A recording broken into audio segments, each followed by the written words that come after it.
Hello, everyone. We are here today to discuss a very interesting topic that has come to our notice in the last few months, and we have been doing a series of webinars on how the metaverse works and what are the different things that you can expect out of this exciting new platform. Nikhil Nikhil is a venture capital lawyer, works with our corporate M&A and PVC team, and recently has developed a very keen interest in the metaverse. And I think what he wants to talk to you guys about today is mostly about his research in the investments that can be expected in the metaverse in the coming few days. We would like this discussion to be very interactive instead of Nikhil giving a lecture for the next 1 hour. So please ask questions, raise your hands. Aditi is moderating the sessions. She will allow you to speak. So please raise your hands, ask your questions. You can also leave your questions in the Q&A box and Nikhil will address them as soon as possible. I hope that works for everyone. Nikhil, over to you. Thanks, Ishita, for that introduction. Hi, everyone. How's everyone doing? I would like to thank Mark Zuckerberg for my sudden interest in the metaverse, as Ishita had mentioned. How many of you know what the metaverse is? Before we get into investments in the metaverse, can anyone venture a guess at what a metaverse is? Is there only one? Is there more than one? Does anyone have the answers to these questions?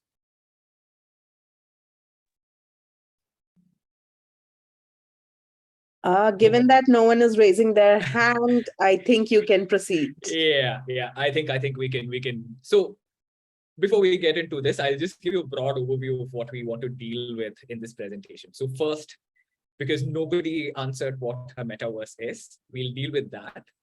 We'll get into some of the familiar commercial applications of a metaverse, how you can actually invest into digital assets and what you have to look out for, and what are the key risks and considerations that you have to keep in mind when you invest into the metaverse. So I think one of the key things that you keep hearing about the metaverse is it keeps getting referred to as the metaverse, not really the metaverse. There's just one metaverse. I already see one question. Okay, I think it's a chat box that has to be enabled. So there are multiple metaverses, right? So depending on who develops it, there can actually be many kinds of metaverses or metaverses created by different participants and so on and so forth. So fundamentally, at the very beginning, a metaverse is a seamless convergence or a convergence of our digital and physical lives, where you can interact with a community, where you can work, play, you can make transactions, you can socialize. You can see examples of each of these as we proceed further into the presentation. At its very essence, what a metaverse is it's an evolution or the next step of the internet.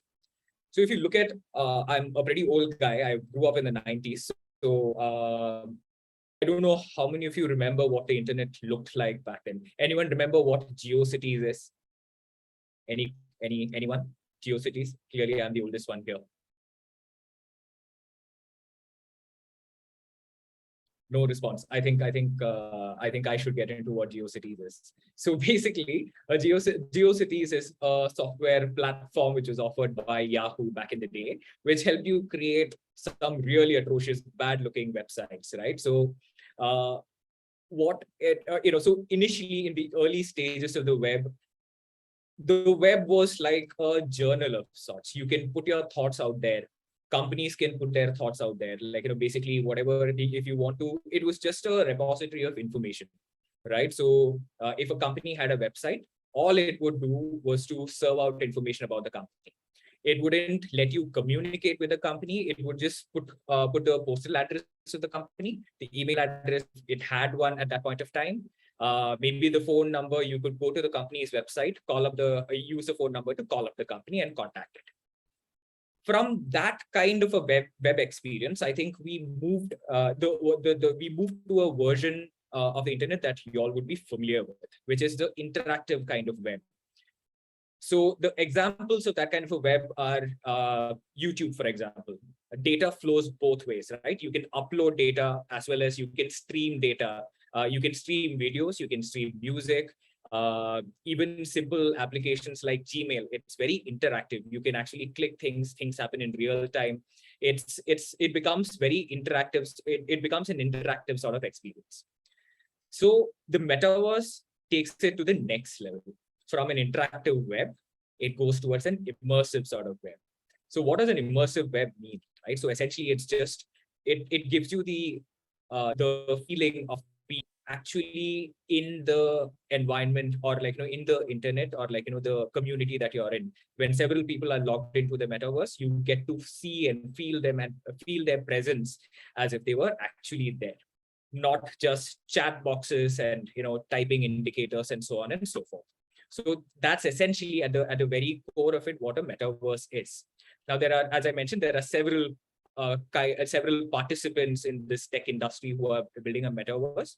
Each of them have their own approach and different ideas about what a metaverse would be. For example, Apple would take a privacy-centric approach. Facebook would take something which is completely opposite, which would serve its marketing and business model and so on and so forth, right? So at its very core, while we don't see an actual example of what a metaverse is, there are certain wish items or themes that evolve around what a metaverse is. We'll just deal with those in the next couple of minutes. So at its core, there are 5 themes for a metaverse.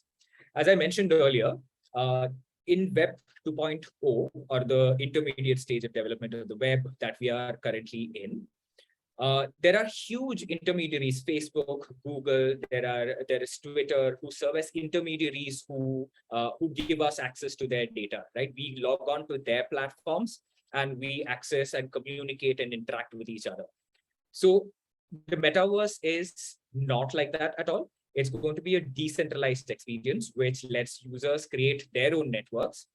The users govern themselves using the digital assets that they accumulate on the metaverse, and they regulate themselves. Right? So it's a completely intermediary-free process. Is that on the wish list of the metaverse? Drawing from that, there's of course the user control. So because the user creates his own network or their own networks, you get control over your personal data. You get control over how it's treated, how privacy is handled on that platform. Because you would remember how much of furore there was over Facebook sharing data with Cambridge Analytica, or Cambridge Analytica rather scraping data from Facebook for its own nefarious ends, and so on and so forth. So one of the key wish lists of a metaverse is that you get control over your own data, because it's on the network which is owned by the users. Now, the third tenet of a metaverse is interoperability. Like I mentioned earlier, there are various participants, and just by virtue of each user creating their own networks, there is a possibility of a vast number of metaverses to exist. So the idea behind interoperability is that you should be able to take assets that you can take assets that you own in one metaverse to another metaverse and have the same value.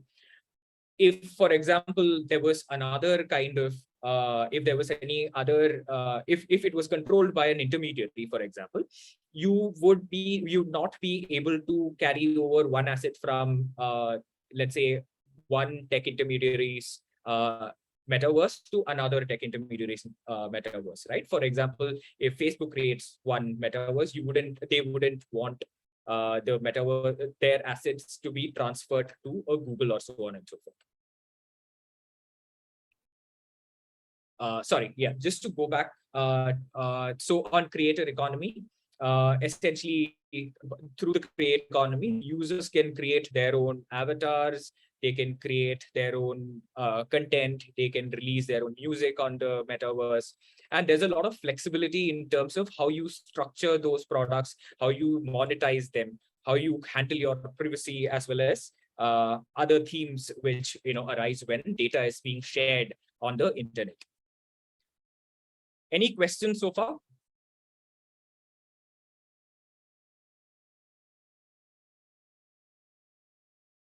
Ishita, I think there's a question from Ritika.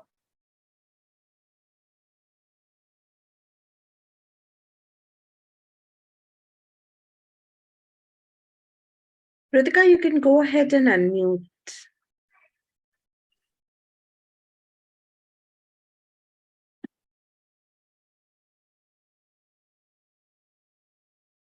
Hi, Ritika. Yeah, hi.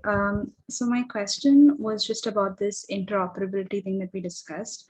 So interoperability would mean that you would be able to travel across like different metaverse projects, right? Because as you mentioned before, there's not just one metaverse project currently there. There would be a lot of other spaces. That's correct, Ritika. At least that's the intent behind interoperability. So you get to at the very base of it, you have an avatar that projects itself into the metaverse, right? So whichever metaverse you enter, you get to retain the same avatar. Your avatar looks the same, behaves the same. If you, for example, accumulate land in one metaverse, you can transport that to, or like other digital assets, you can transport that to another metaverse, so on and so forth. Right. So, but then in that case, that currently we don't have like true interoperability, right, between metaverses, because like in real life, you can just transport yourself from one place to another, but with virtual reality, it's still not possible. So it's something that's right. Yeah.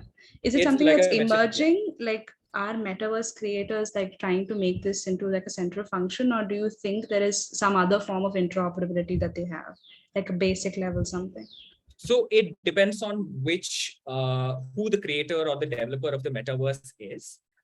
There are certain industry participants who formed a consortium to push for interoperability or open standards for creating a metaverse. Facebook being one of them, right? So they have, I believe the consortium consists of Facebook, Microsoft, as well as certain other participants who want to create an open standard for metaverse, right? So you can, in each metaverse can interact with each other. You can transport things from one asset from one metaverse to the other, right? But there are still participants who don't follow the philosophy of metaverse building. For example, Apple, if I understand that correctly, they are also in the process, or the rumors are that they are working on a metaverse product, which may not necessarily be interoperable with other participants' metaverses. Like I mentioned at the beginning, this is just a wish list or a general theme that we can, that you can pick up from how companies are conversing around metaverses. Does that answer your question? Yes, it does. Thank you. Any other questions?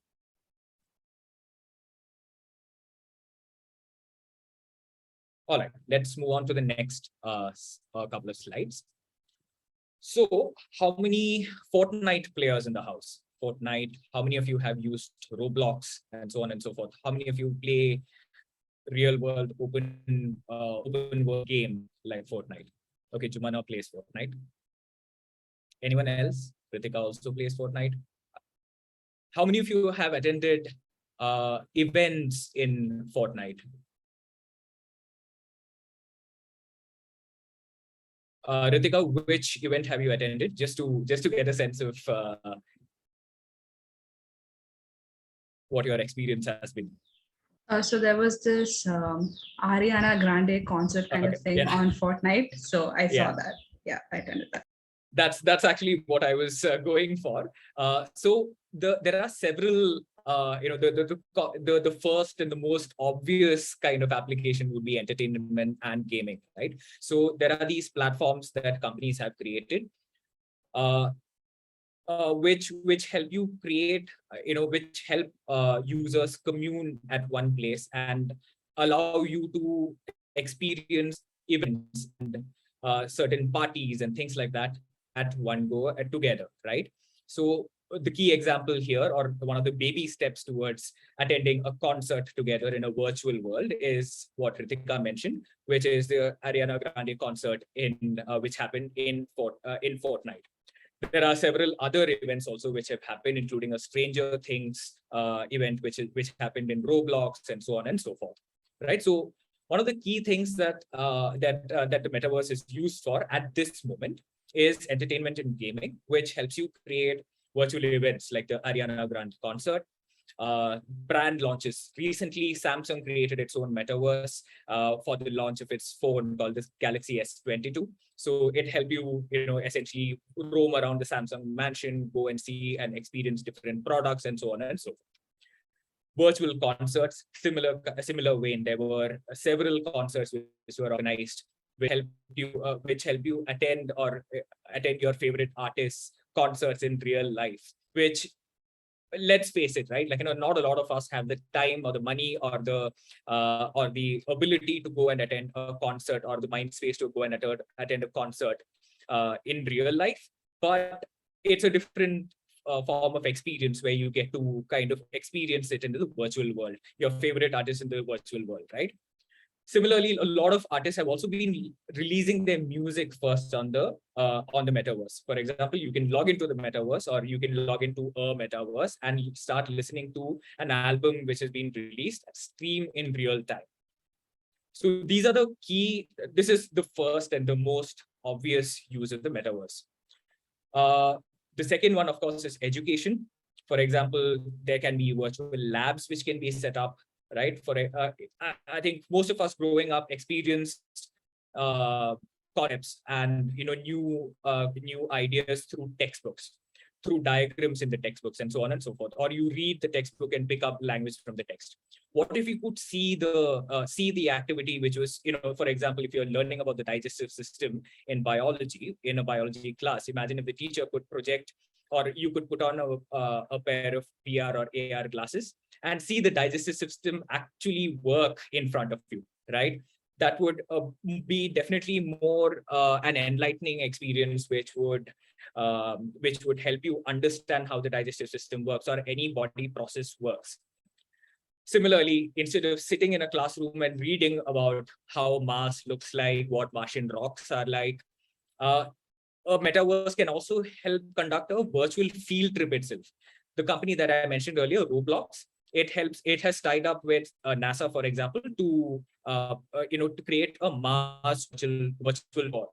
So you can actually experience the surface of Mars without actually having to go to the Mars, which is prohibitively cost prohibitive for most people, including most nations.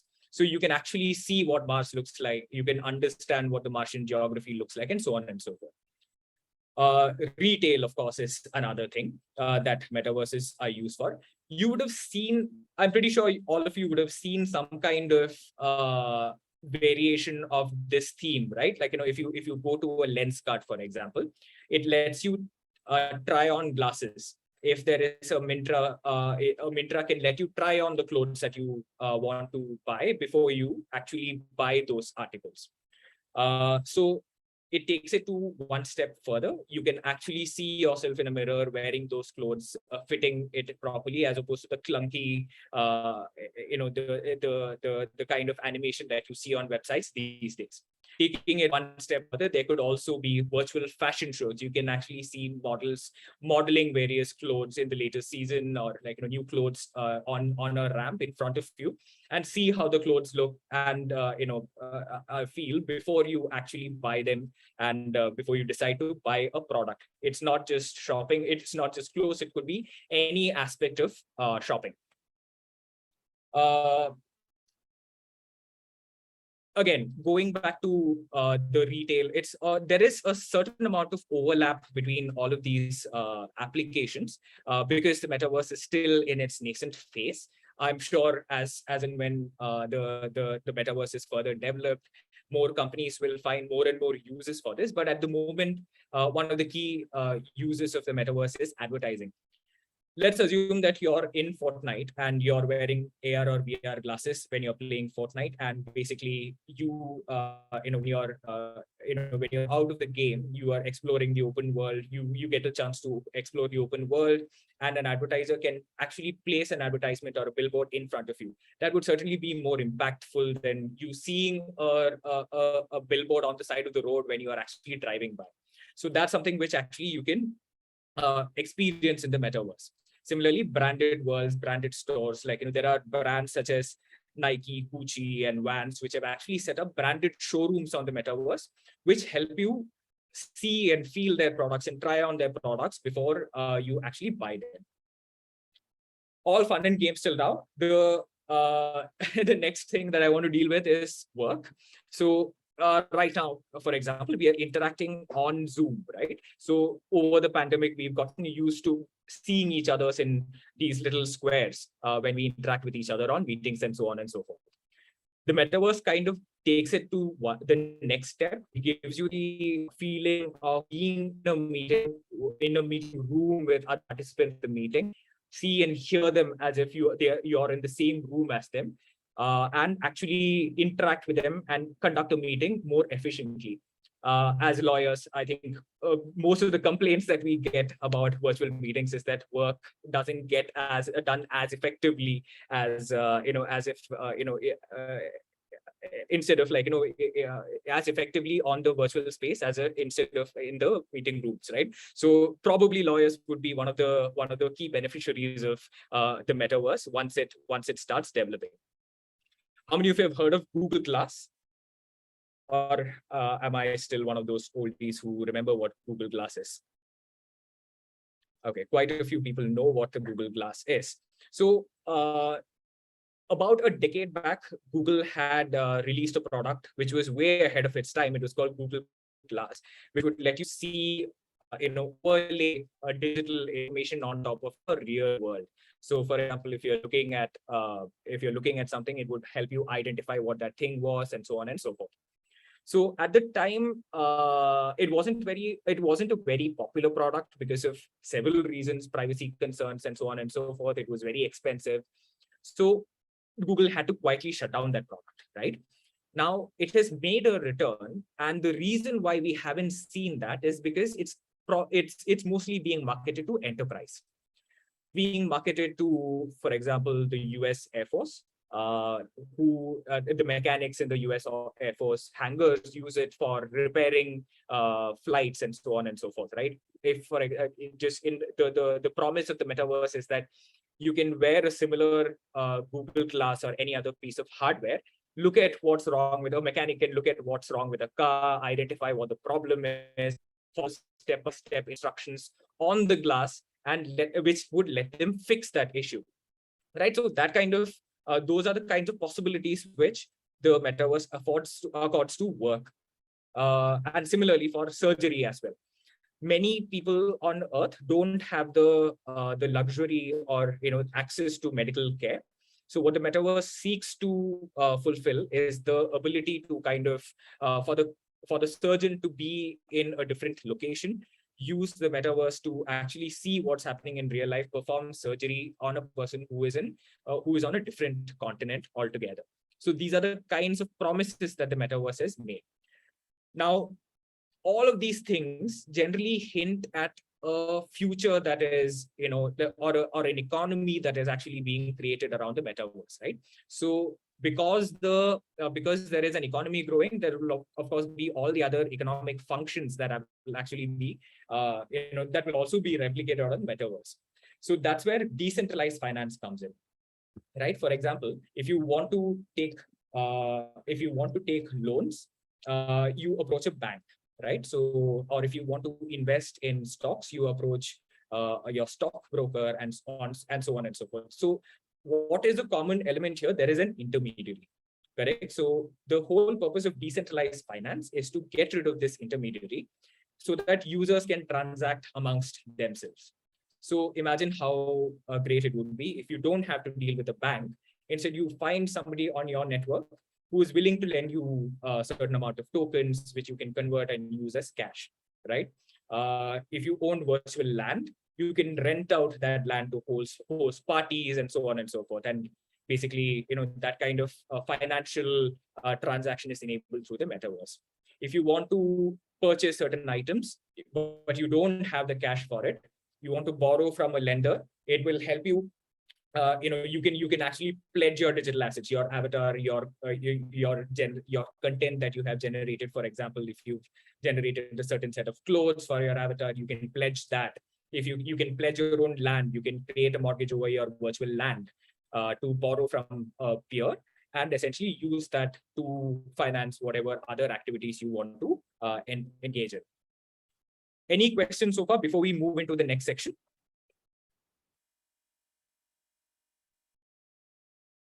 Yes, Shudit?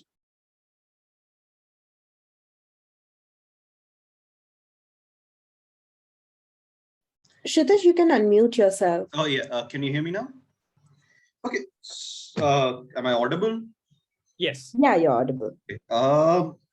So a lot of these advantages that you listed out as the potential advantages of the metaverse seem more like potential advantages of augmented reality, virtual reality, etc. Now, I see two problems with this. The first being, how do you make virtual reality or even augmented reality a thing for enough people to make this a social phenomenon, right?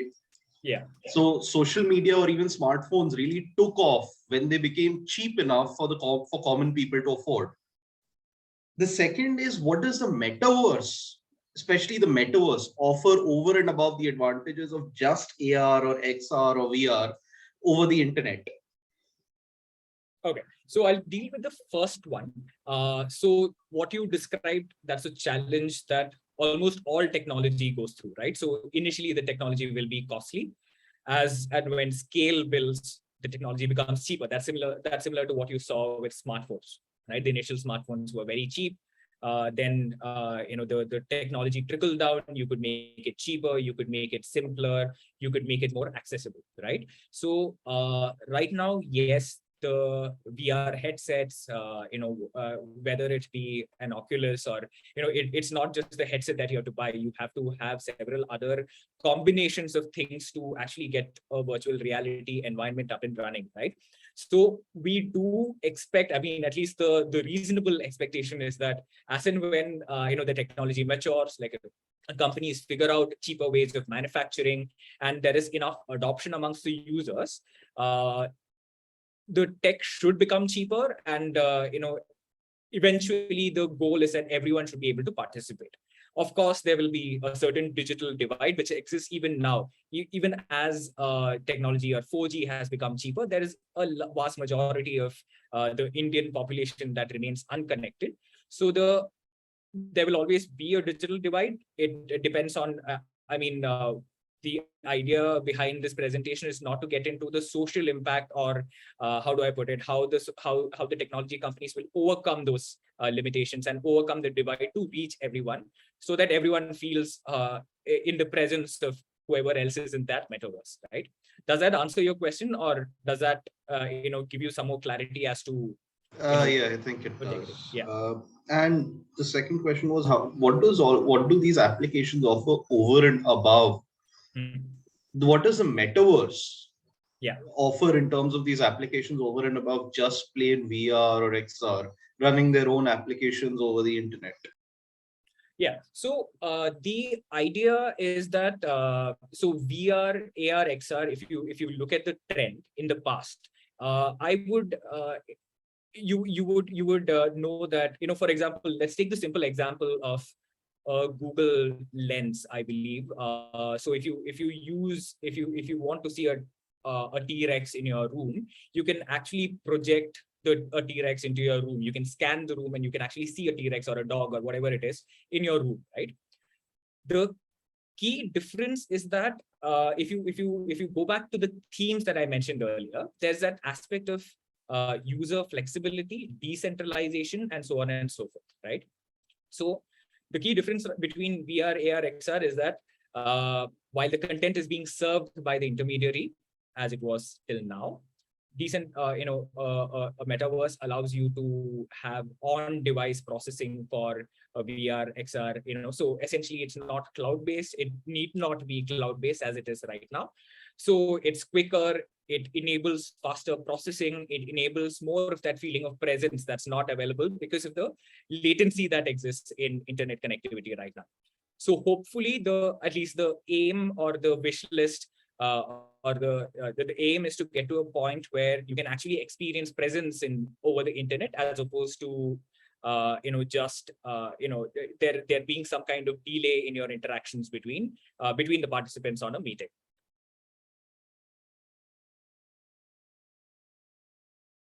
Okay, thank you. Nikhil, I believe yeah. Jamana also has a question. Can you check the Q&A box, please?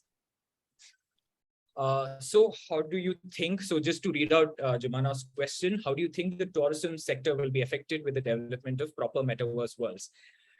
Difficult question, because obviously there'll be less, there'll be less need to travel, because you can experience all the environments that you would ever want to experience by sitting in your living room.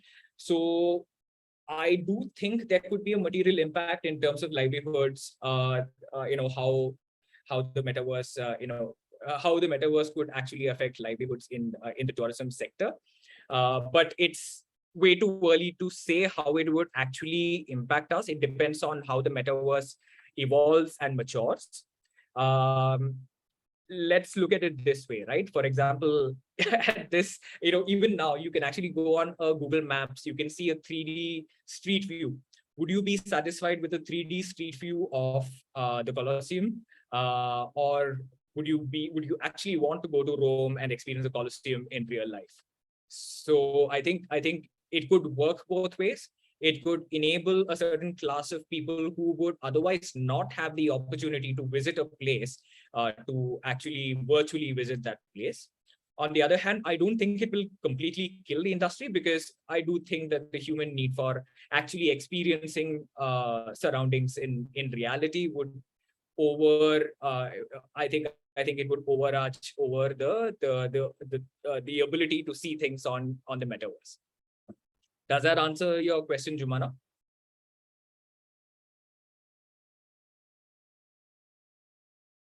Secondly, some sectors do require brick and mortar existences and offer employment opportunities because they physically exist. Do you think the metaverse will somehow cater to these lost jobs in the real world? Again, a bit of a philosophical question, I believe, because I think if you look at the evolution of jobs, every time there is a technological advancement, new kinds of jobs are created. During the Industrial Revolution, the economy shifted from primarily agrarian to mechanization, to actual industry and financial services and other services, right? Where jobs are replaced, I do believe that new skill sets will be required. So there are alternative jobs will emerge to replace the jobs which have actually been taken away or taken over by the metaverse or obviated because of the metaverse.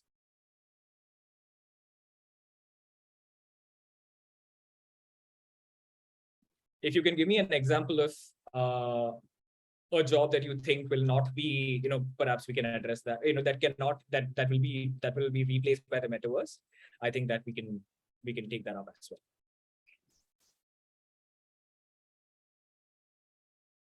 I think I've answered Jumana's question. All right, let's move on to the next section of the presentation, which deals with digital assets and investments in the metaverse. Just give me one moment, please.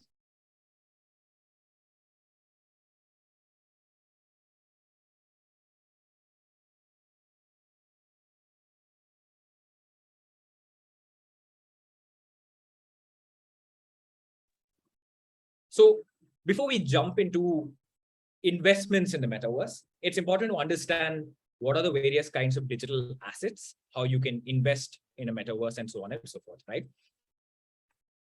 So broadly, I want to deal with what digital assets are, what cryptocurrencies and tokens are. before we jump into what how you can invest in the metaverse and so on and so forth, because it's important to understand, right? So digital asset ultimately is a non-tangible asset that's created, traded, and stored in a digital format. It's pretty straightforward, right? Uh, in the context of a blockchain, digital assets can include cryptocurrencies, digital tokens, virtual land, and so on and so forth. So is there a difference between cryptocurrency and digital token? Is anyone aware of the differences? Or do you think that they are one and the same, and or it's a subset of one, or one is a subset of the other, or something like that? Anyone is anyone familiar with these concepts?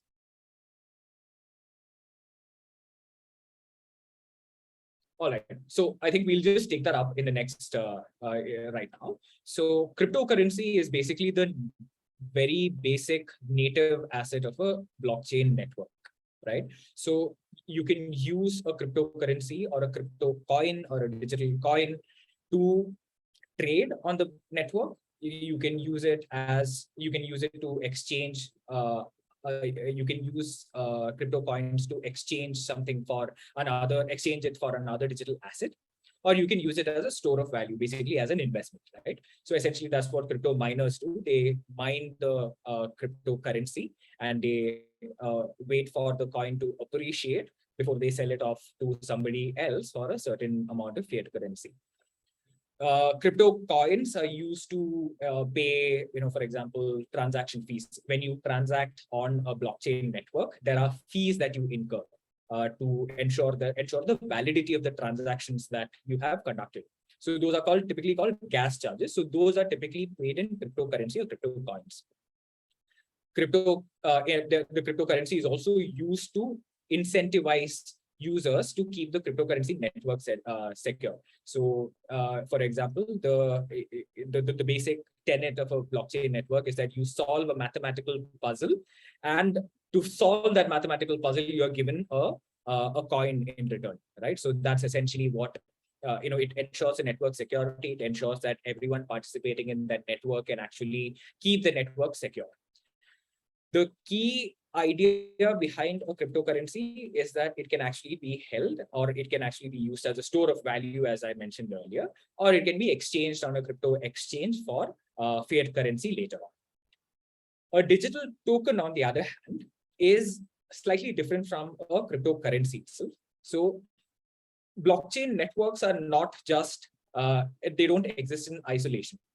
Blockchain networks can actually be used to build other applications. Like I mentioned earlier, there could be decentralized finance applications. There could be games that can be built on blockchains and everything.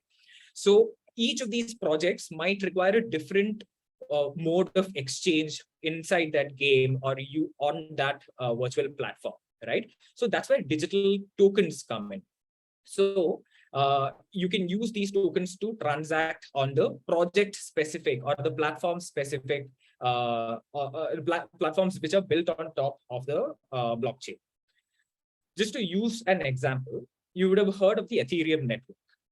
So the Ethereum blockchain's native token is called Ether.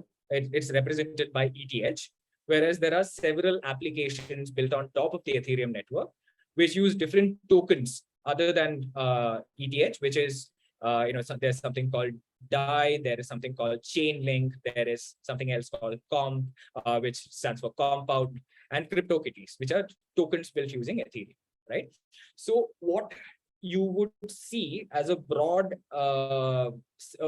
similarities between digital assets, these two digital assets that we talked about, cryptocurrency and digital tokens, is that they can be exchangeable for something else, right? The technical term used for it is fungibility. So essentially, cash is fungible. You can give somebody cash to get something for yourself, right? So these two items, these two digital assets, cryptocurrency and digital tokens, are exchangeable for things on the blockchain network. There's a different kind of token, which is called a non-fungible token. So if I have to explain what a non-fungible token is, at the very base of it, at the very essence of it, it's a token which is not exchangeable for anything else. What purpose does it serve? It serves as a certificate of authenticity for a digital asset or a certain other asset. For example, you can have paintings which are represented by an NFT. The NFT represents that if you hold an NFT to a painting, it means that you hold you can ensure that the painting that you hold or the artwork that you hold is authentic, right? Unlike other crypto tokens or cryptocurrencies, for example, let's take the example of a Bitcoin. One Bitcoin is extremely expensive. It can range in tens of thousands of dollars. So to facilitate trade and facilitate exchange, a cryptocurrency or a Bitcoin is divisible. You can transfer 0.001 Bitcoin to somebody else. Non-fungible tokens, on the other hand, cannot be split up. They cannot be altered, and they are not fungible, unlike cryptocurrencies. I believe there's a question. So Santosh, to answer, Santosh has a question which says digital rupee is a cryptocurrency or a digital token or an NFT. It's neither. It's a digital currency altogether, because fundamentally by nature, none of these blockchains, the key idea behind the blockchain is that it's decentralized. There is no one authority controlling that blockchain, right? So the digital rupee differs from this in that there is an intermediary which issues that rupee. So if the RBI decides to shut off the use of digital rupee, then you can't use that rupee. You can't exchange it for something else. So it's a digital currency as opposed to it's not at all a cryptocurrency or a digital token or an NFT. Does that answer your question, Santosh? Okay. So the latest rage in digital assets is called virtual land. So as I mentioned earlier, the metaverse is used to create intangible, so different, all new worlds, right? There could be reproductions of cities, there could be reproductions of neighborhoods, and so on and so forth. By participating in that metaverse, you can actually buy plots of land, you can buy parcels of land which are represented by tokens.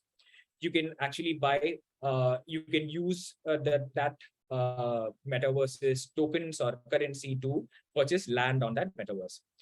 The purpose of virtual land is nothing but, it facilitates the economy that we discussed earlier. Essentially, you can rent it out, you can create some kind of, you can create a party space and things like that. Who's heard of Snoop Dogg's mansion in, which was created in the metaverse? No one? I thought somebody would have heard of this. So anyway, Snoop Dogg had created a metaverse which consisted of his mansion. Effectively, the access to the metaverse was created or regulated by way of an NFT, which represented a pass. Like, you can't replicate a pass in real life, right? Or you would have to forge it or something like that. So an NFT ensures that forgery is not possible. You can use that NFT to visit the mansion, experience what he experiences, or at least in the virtual world. That is the idea behind virtual land. It could be a virtual building or any kind of, in the example that we mentioned earlier, when Samsung put together a brand launch mansion for its Galaxy phone, you could actually go through the mansion, open doors, experience various products, and so on and so forth. So it need not be monetized, either. It could actually be one of those places where you show certain items, you can exhibit certain products, and so on and so forth. So, sorry. Now that we understand broadly what digital assets are, how does it differ from a traditional investment? Okay, so actually simpler question. How does one invest in a normal company? Does anyone know?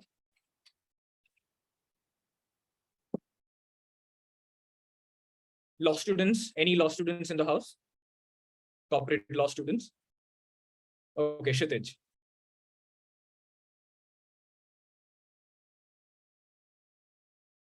Ishita, would you unmute Kshitij? Shanika, 1 minute.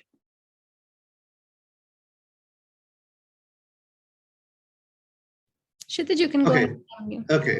So effectively, you go to an intermediary, and this could be any number of so-called brokers, and you buy assets held by them, and you buy the shares held by them, or you buy shares through them. You don't deal directly in general unless you're a broker yourself.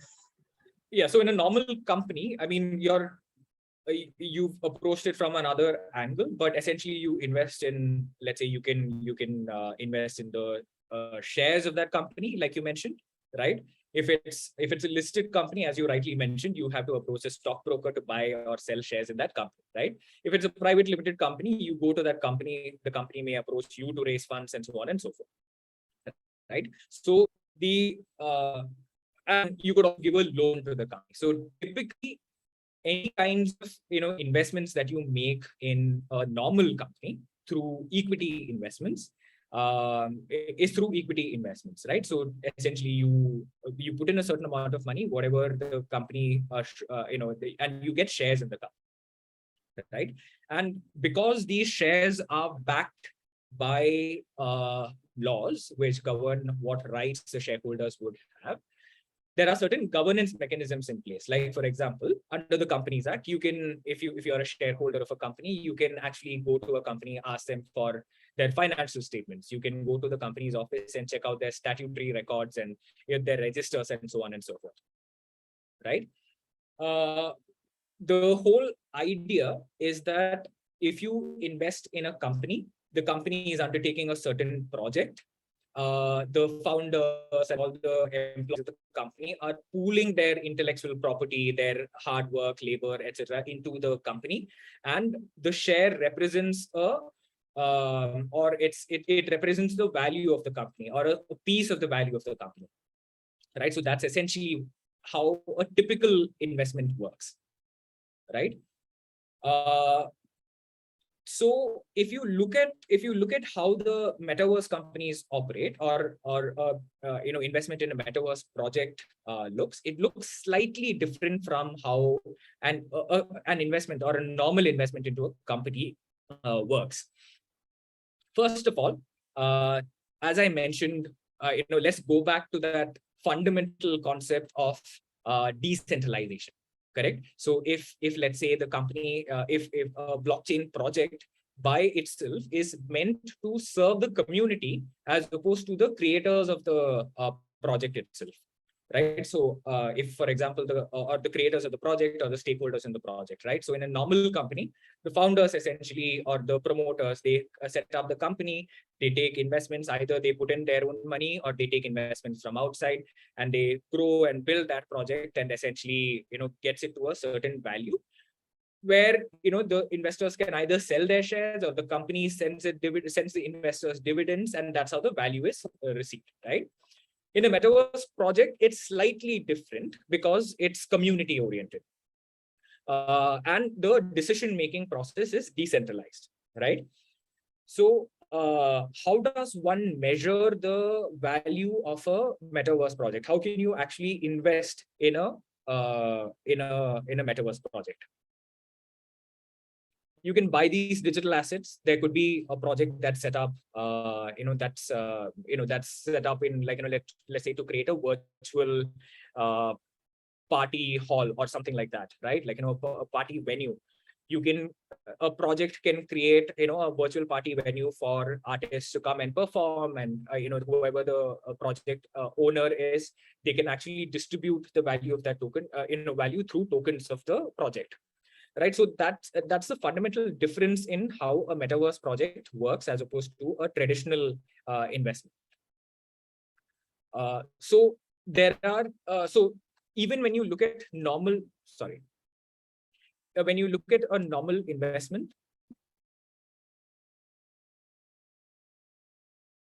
I think there's a question from Amira about simplifying the process and repeating it.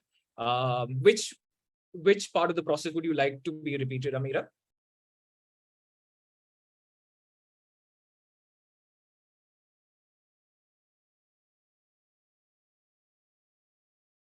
Hi, sir. So actually, I was unable to grasp the point where you were saying that, if a virtual event is created, how one can sell it. I think you mentioned digital tokens in the Yeah. process. Yeah. So essentially, if let's say there's a metaverse project, right? A company starts a metaverse project, then there is let's assume that the project is to create a virtual party venue, right? So anyone who's invested in that project would essentially have a token which represents the value of that project. So that's the idea, right? So essentially, as and when more and more participants participate in that, or there are more and more parties which happen at that venue, the value of the tokens also increases, and the metaverse project holders can actually sell those tokens to actually get money out of it, right? So that's the idea that we were trying to communicate. We didn't get into how they could actually sell the tokens. For that, there are again other intermediaries like crypto exchanges which help you sell tokens to other people and get the value of that token. So similar to how a stock exchange, you can sell shares of a listed company on a stock exchange, you can also sell the tokens on a crypto exchange. That's essentially what the simple process was. Does that answer your question, Amira? Or do you need any further clarifications? So it answers my question. Thank you so much. Okay. Typically, how do companies also give exits to their investors? So typically there is, when you look at a venture capital document, there will be long sentences about how the investor will be entitled to an exit through an IPO, or you sell the company, or you can sell off just the shares in the company, and so on and so forth, right? In a metaverse project, that may not actually be possible. What you can actually do is to sell the tokens, as I had mentioned. Once the tokens have appreciated in value or their value has increased, you can actually sell those tokens to get some money out of that investment, right? So there are some ways in which you can ensure that you can get the value out of the company, right? So essentially, for a metaverse project, there may not necessarily be an IPO, or somebody will not come and readily buy the tokens from you. Instead, when there's a metaverse project, you can actually issue tokens. That project can actually issue tokens. There will be digital assets, which include tokens to land and so on and so forth, which will be exchanged, which represent the value of the entire project. So typically, what investors do is not just invest in the company that's actually running the metaverse project. They will also buy some, or they will have the right to buy tokens in that metaverse project also. So they will put in some money into the company. They will get shares in the company itself. Now that company may set up a subsidiary somewhere where they can start a metaverse project. Let's say this is that party venue that we discussed earlier, right? So in that situation, they can, the tokens themselves, like the more parties there are in the metaverse venue, the more the tokens will be exchangeable. For example, if it's a party venue, there is one of the common things that venues raise cash through is through merchandise, right? So the venue can issue merchandise in the form of NFTs, and those NFTs can be traded for cash and so on and so forth. So those are the alternative ways in which an investor can get his money back for his investment on his investment. So far, so good. Any questions so far?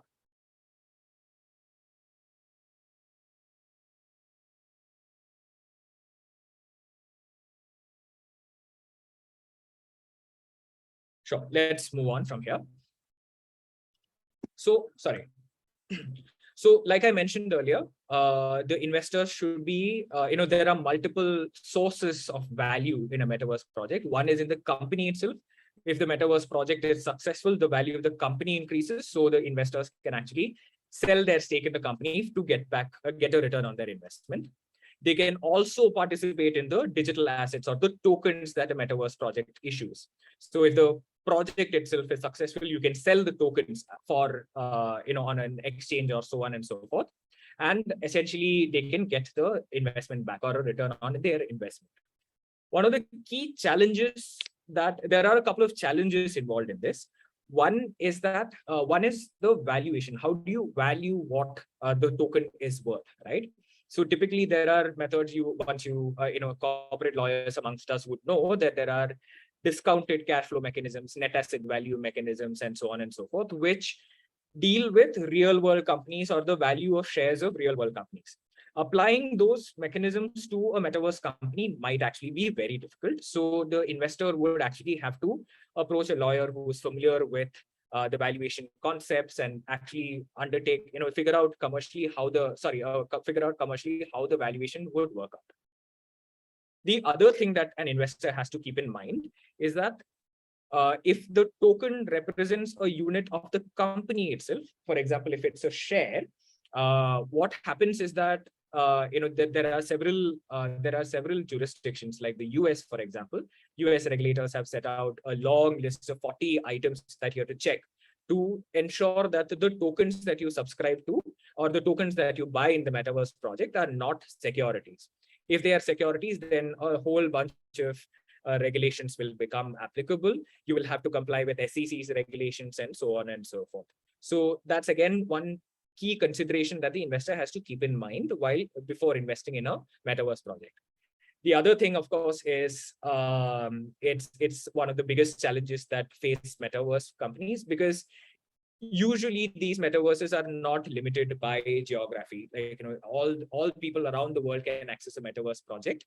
Hence, the company or the metaverse project will have to comply with the laws of many different jurisdictions. So conducting that due diligence over multiple jurisdictions in order to ensure that the company is compliant with all kinds of jurisdiction, all laws of all jurisdictions that it operates in, that could be a bit of a challenge. But unfortunately, that's something that has to be undertaken from a risk mitigation perspective.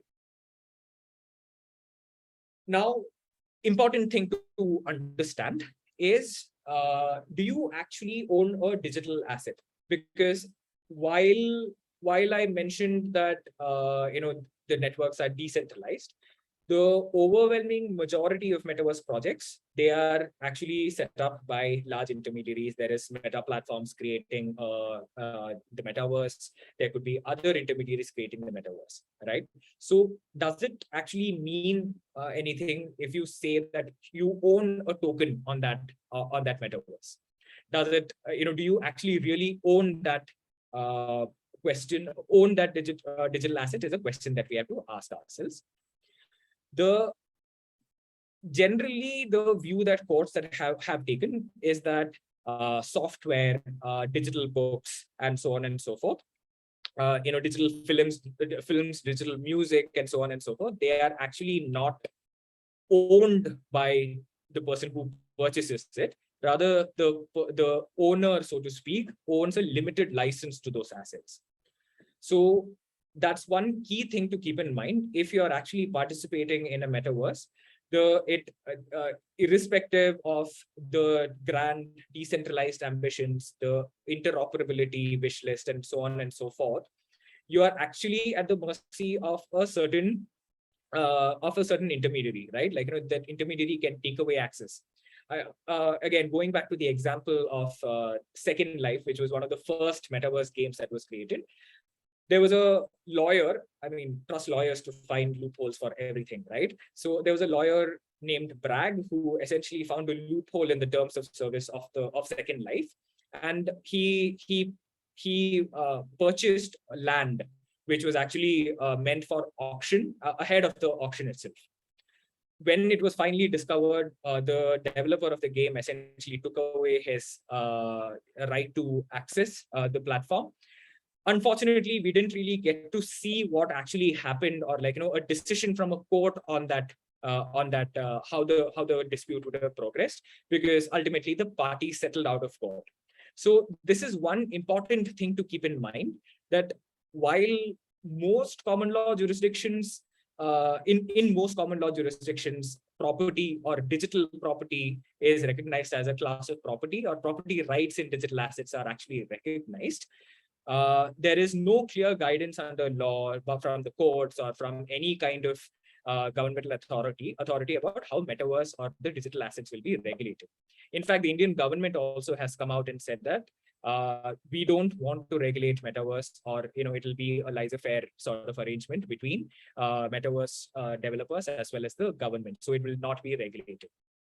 But it is heartening to note that there are several other advanced jurisdictions, UK and Singapore, for example, which have recognized property rights over digital assets.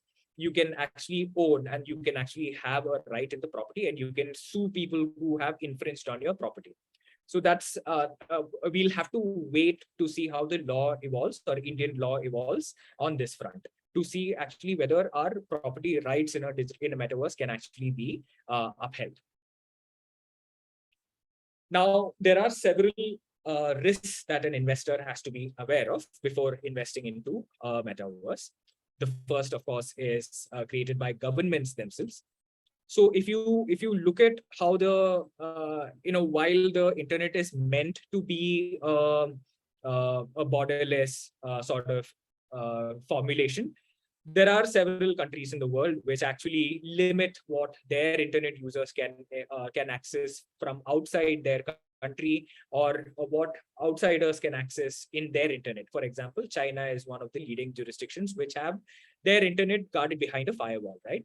So there is no way that a Chinese participant can actually participate in the they can participate in another metaverse, right? Because they're literally blocked off, and because the metaverse is on an other internet, so to speak, they can't actually get around that the limitation of being blocked away from that the other metaverses. So this would actually result in a situation where it could splinter the metaverse into even more. The more countries that actually implement restrictions on what their citizens can access, the more the number of metaverses and the kind of interoperability and other challenges become more acute. So interoperability is, of course, another challenge, because there are multiple participants who are developing metaverses. We don't know for sure whether, at this stage at least, we are not sure whether the metaverse developed by Facebook will be compatible with the metaverse developed by another company, right? So that's something which we'll have to keep in mind. So it may not be possible for an investor who purchased a digital asset to move it from one metaverse to another. That's really not the case in an equity investment, which allows you to transport digital assets across, or there could be one consolidated place, like a mutual fund app or something like that, which lets you consolidate all your investments in one place. The next, of course, is a derivative of the political action itself. There is still a huge amount of uncertainty on how digital assets will be taxed, whether it will be treated as, how it will be treated, whether it will be capital gains, are you treating it as business income, and so on and so forth. Recently, India came out with the first step towards taxing digital assets, 30% tax on digital assets, which is a huge chunk that gets taken out of your sale proceeds, right? If you sell your avatar and if 30% gets taken away by the government, I doubt that anyone will be interested in selling off the assets that they created in the metaverse. Next, of course, is the question of jurisdiction. Like I mentioned, it could, metaverse by definition could have a global reach.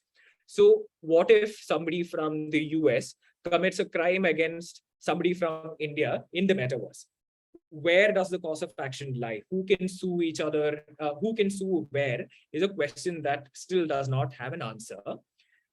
And that still remains to be determined. So even if, let's say, a court admits a case against another a metaverse criminal, so to speak, how can that criminal actually be brought to justice in the country where the suit has been initiated? That's a key question to be understood. The last one, of course, being security, because if most digital assets, they are, including cryptocurrencies, tokens, etc., they're stored in wallets, right? So especially if it's an internet connected wallets, you could be they are prone to getting hacked. There could be bad actors who decide that I want what somebody else has, right? So they could break into your wallet. They can take out your all the cryptocurrency or the digital assets that you own, and essentially you would be left with nothing. And because of the jurisdiction challenge, you may not even have somebody to go to complain against that person. It's not just the digital assets that could be in question. The Ethereum blockchain itself was hacked, at the very early stages of the existence of the blockchain and drained of its entire value. Later, that value was recovered because it's through a change in the code, but ultimately it was very difficult to kind of to recover the value if the blockchain owner or the developer of the blockchain doesn't actually assist you with recovering the value that you stored on the blockchain. So I think that brings us to the end of the presentation, which I hope it has been informative. Any questions on the risks or how one can invest in the blockchain?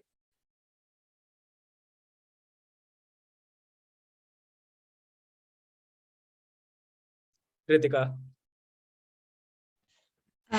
Yeah, so when we are talking about the risks, so this has been theorized before as well, and I'm sure everybody knows about it. But when Bitcoin was first coming up, there was this whole 51% risk thing that they were talking about, that what would happen if like a group of miners would control more than 50% of the network's mining hash rate. So Correct. essentially, they take control of the entire blockchain, and then they have the power to alter the blockchain, and those alterations would go through because they're all of the owners. So Correct. I understand that because of how much Ethereum and blockchain have grown, this risk is significantly less for them. But what about the metaverse tokens that you mentioned earlier? So for example, there is a decentralized metaverse that has been running since 2015 called Decentraland, and they have a token called Mana. Yeah. So like, wouldn't it be easier for somebody to do this 51% risk on Mana rather than Bitcoin, because it's only been public since 2020 and there aren't that many people mining for Mana as there are for Bitcoin?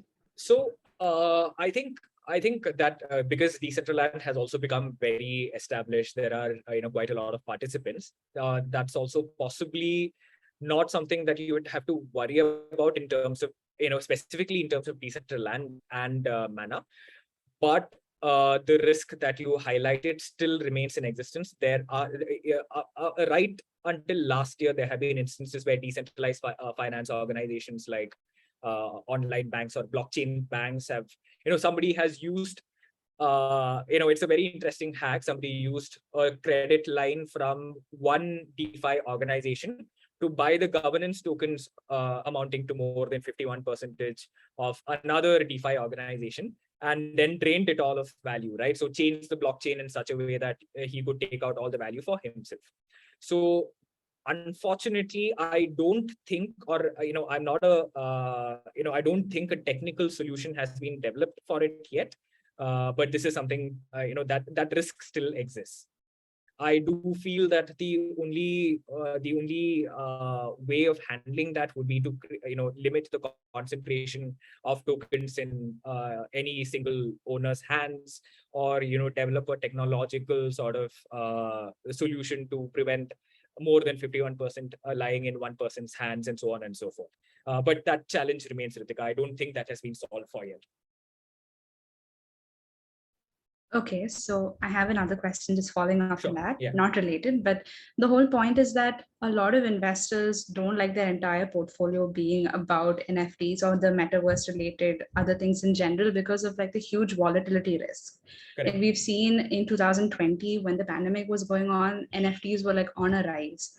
And then now very expensive NFTs, when they're being resold to other people, are not selling for the same rate. They're being sold for much lower rates. Yeah. So obviously that is there, but some like investors feel that there is more security, like there's less risk doing a normal kind of investment than this. So how would you motivate them, or what would be the benefit of somebody investing in the metaverse versus a traditional investment?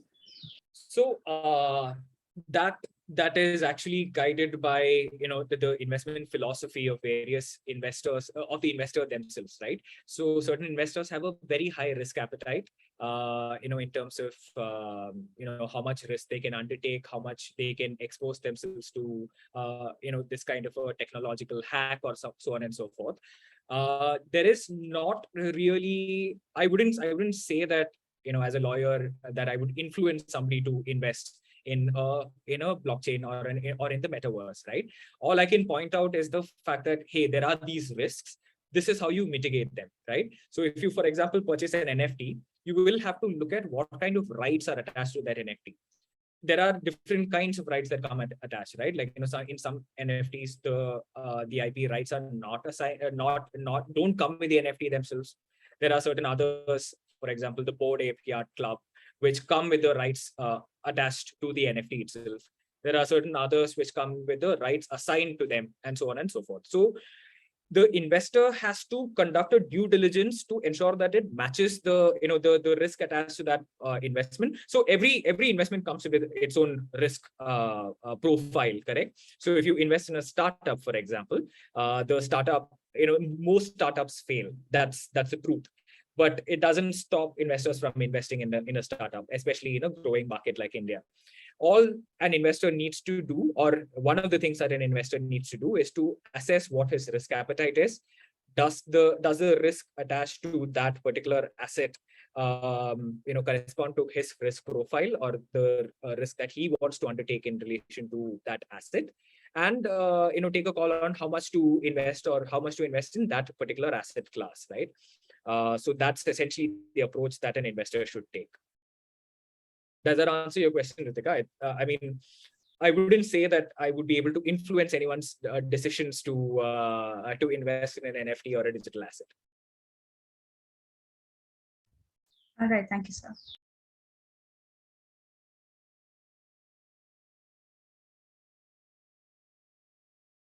Any other questions?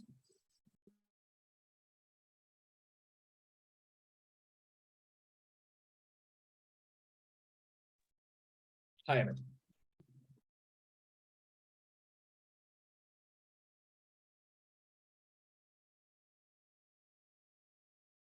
Amit, you may unmute yourself and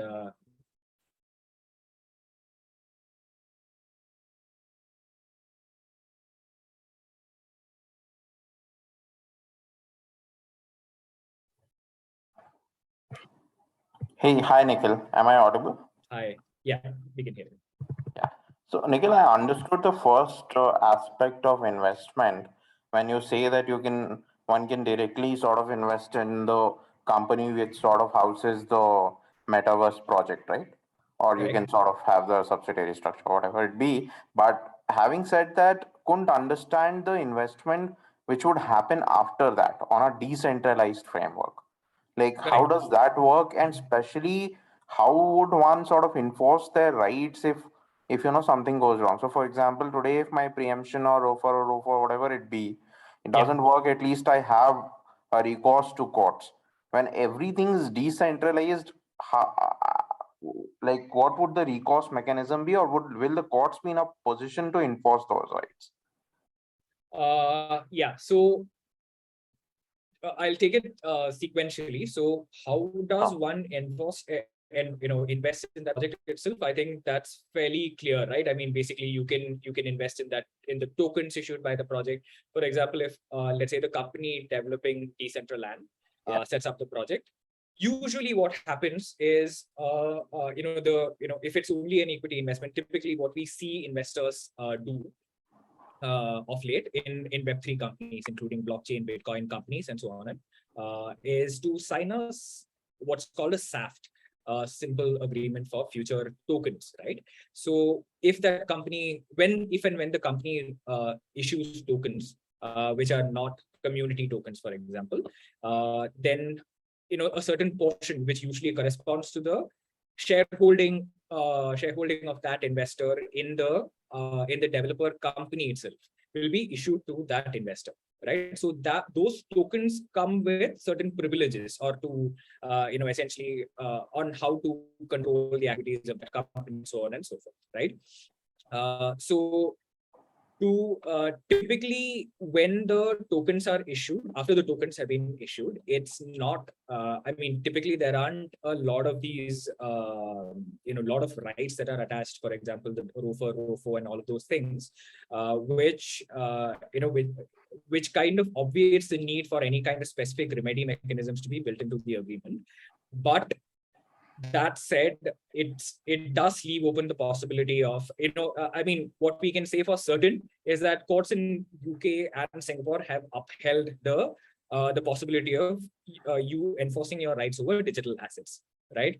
So one of the key things that an investor would have to make sure is to ensure that the project is set up in a country which is friendly towards enforcement of rights in respect of digital assets. That's one thing. And that and wherever there is a question about enforceability of rights and so on and so forth, that's not something that, I mean, generally not, we don't have guidance as to how an Indian court would look at digital assets. What happens if a digital asset is stolen and so on and so forth, right? So let's say, I would say that, steer away from companies that are set up in, in jurisdictions which where you don't have absolute certainty about how your rights will be treated. Noted, noted. But tell me one thing, that how would sort of CBDCs help in this? So, for example, if there's a central bank currency, Yeah, and you have sort of linked it, or maybe your investments are routed through that, will that be yeah. then helpful? I mean to say that obviously necessitates that there is a deemed recognition by the government of this type of a project on a decentralized server, and therefore fungibility or liquidity coming in that way, and ultimately every payout is, say, in the sense of a CBDC being given out or something like that. So I feel that that brings in other questions about whether the token is a security and so on and so forth. Typically these tokens in metaverse projects are issued for a very nominal value in connection with an equity investment, right? So this is generally done to prevent a regulator from taking the stance that the token is a security. So that's something to keep in mind. I don't think, I mean, one of the while it may help how do I put it? It may give you recourse in one manner. It may actually open you up to other kinds of regulatory actions. So that's one thing to keep in mind while structuring that investment. So that's, I hope that answers your question. Yeah, that does to an extent. And you also told me that usually these simple agreements or the agreements that are typically signed off, they have tokens mirroring, or rather in the pro rata basis of the amount of shares that you hold in the company or the SPV, right?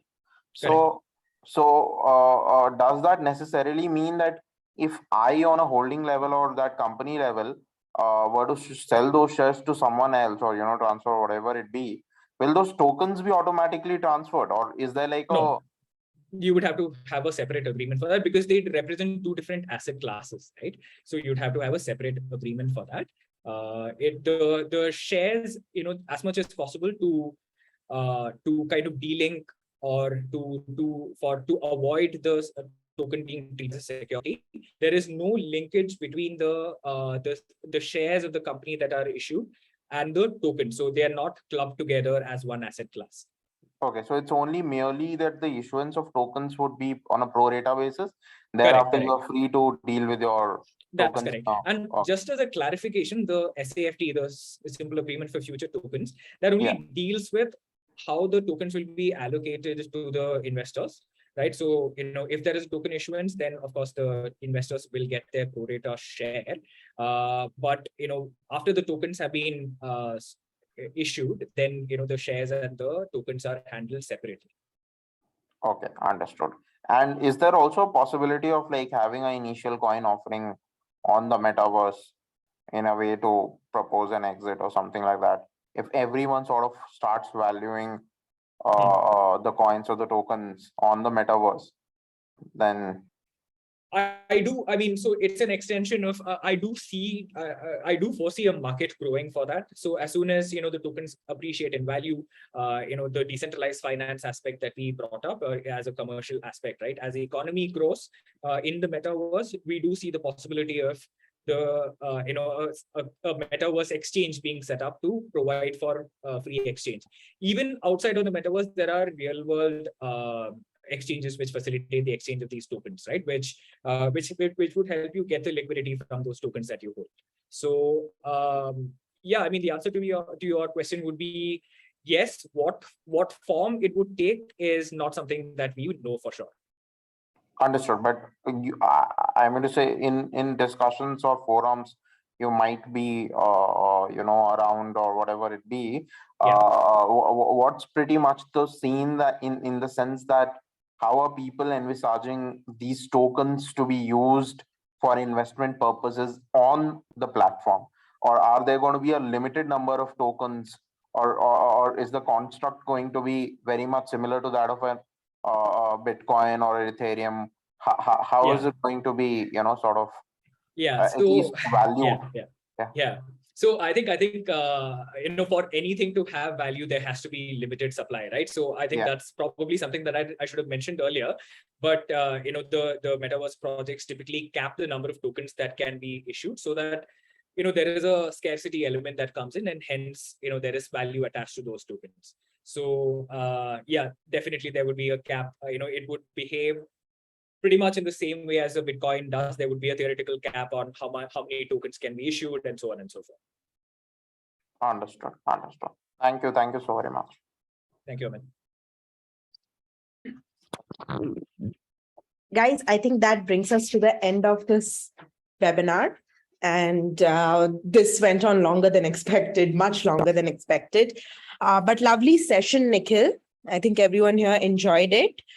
We will try to make this webinar available later on YouTube. And if you guys have any questions, please do reach out. I think Nikhil and his team would be very excited about solving those queries. Thank you, everyone. Thank you, Ishita. Thank you, everyone.